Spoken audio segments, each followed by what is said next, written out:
जब दुनिया की फिफ्थ लार्जेस्ट इकोनॉमी अपने पुराने हुक्मरान के साथ हाथ मिलाता है तो सिर्फ दोस्ती नहीं होती, एक साइलेंट इकोनॉमिक रेवोल्यूशन शुरू होता है। आज हम बात करने वाले हैं एक ऐसे डील की जो सिर्फ इकोनॉमिक नहीं पॉलिटिकल भी है। ये है India UK free trade agreement.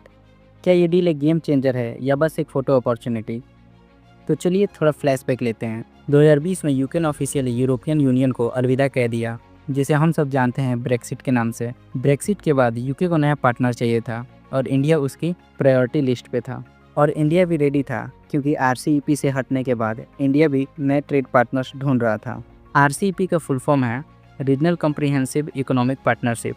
इसमें टोटल 15 कंट्रीज़ हैं जो कि एशिया पैसिफिक रीजन के मेजर इकोनॉमीज़ हैं, जैसे कि China, Japan, south Korea, Australia, New Zealand. India ने आरसीईपी को 2012 में ज्वाइन किया, लेकिन 2019 में ऑफिशियली विड्रॉ कर लिया।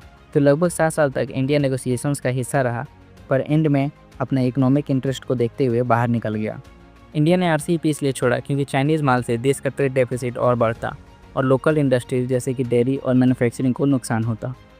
तो दोनों की डिमांड मैच हो गई, बट चैलेंजेस भी कम नहीं हैं। 2023 के डेटा के मुताबिक इंडिया यूके का ट्रेड है 3.7 लाख करोड़। इंडिया यूके को बेचता है pharmaceuticals, gems and jewellery, textiles, IT services. वहीं यूके इंडिया को luxury cars, scotch whisky, financial services और हाई एंड मशीन्स बेचता है। लेकिन इसी ट्रेड में बहुत बड़ी समस्या थी, वो ये थी कि हाई टैरिफ्स और रूल्स के जंगल। इंडिया यूके विस्की पर 150% तक ड्यूटी लगाता है। वहीं यूके इंडिया के आईटी प्रोफेशनल्स के लिए वीज़ा रूल्स को टाइट रखता है। दोनों तरफ के एक्सपोर्टर्स को बैरियर्स फेस करने पड़ते हैं।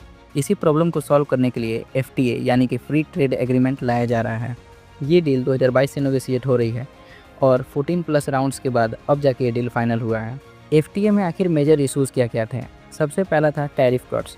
यूके चाहता है विस्की और लग्जरी कार्स पे ड्यूटी कम हो। इंडिया चाहता है कि टेक्सटाइल, एग्री प्रोडक्ट्स और IT सर्विसेज पे एक्सेस मिले। दूसरा है सर्विस सेक्टर। इंडिया चाहता है कि यूके में इंडियन प्रोफेशनल्स को वीज़ा इजीली मिले। वहीं यूके चाहता है कि इंडिया में अपने लॉयर्स, बैंक्स और इंश्योरेंस कंपनीज का एक्सेस मिले। लेकिन सबसे बड़ा हर्डल क्या था? इमिग्रेशन और पॉलिटिक्स। डील अभी तक आखिर क्यों नहीं हुआ था? आखिर इसमें लेट क्यों लगा? चलिए समझते हैं। सबसे पहला था इमिग्रेशन टेंशन। इंडिया चाहता है कि स्किल्ड वर्कर्स के लिए वीज़ा रिलैक्स हो, लेकिन यूके में एंटी इमिग्रेशन मूड है। दूसरा है एग्रीकल्चर प्रेशर। इंडियन फार्मर्स को डर है कि सस्ता यूके फूड उनका मार्केट ले जाएगा। थर्ड है विस्की पॉलिसी। यूके चाहता है कि विस्की पे ड्यूटी 150% से 30% हो जाए। चौथा था यहाँ पर इलेक्शन। इंडिया में 2024 में इलेक्शन थे और यूके में 2025 में, जिसके कारण से गवर्नमेंट कोई भी रिस्क नहीं लेना चाहती थी। इसी डील होने में इतना टाइम लगा। इस डील का आखिर इंपॉर्टेंस क्या है? आखिर ये क्यों मैटर करता है? ये डील सिर्फ ट्रेड नहीं है, स्ट्रेटेजिक पोजीशनिंग भी है। यूके के लिए ये डील क्यों ज़रूरी था? क्योंकि यूके यूरोपियन यूनियन को छोड़ने के बाद एक स्ट्रॉन्ग पार्टनर की तलाश में था। वहीं इंडिया के लिए ये ज़रूरी इसलिए था क्योंकि पहली बार इंडिया एक डेवलप्ड वेस्टर्न कंट्री के साथ FTA करेगा।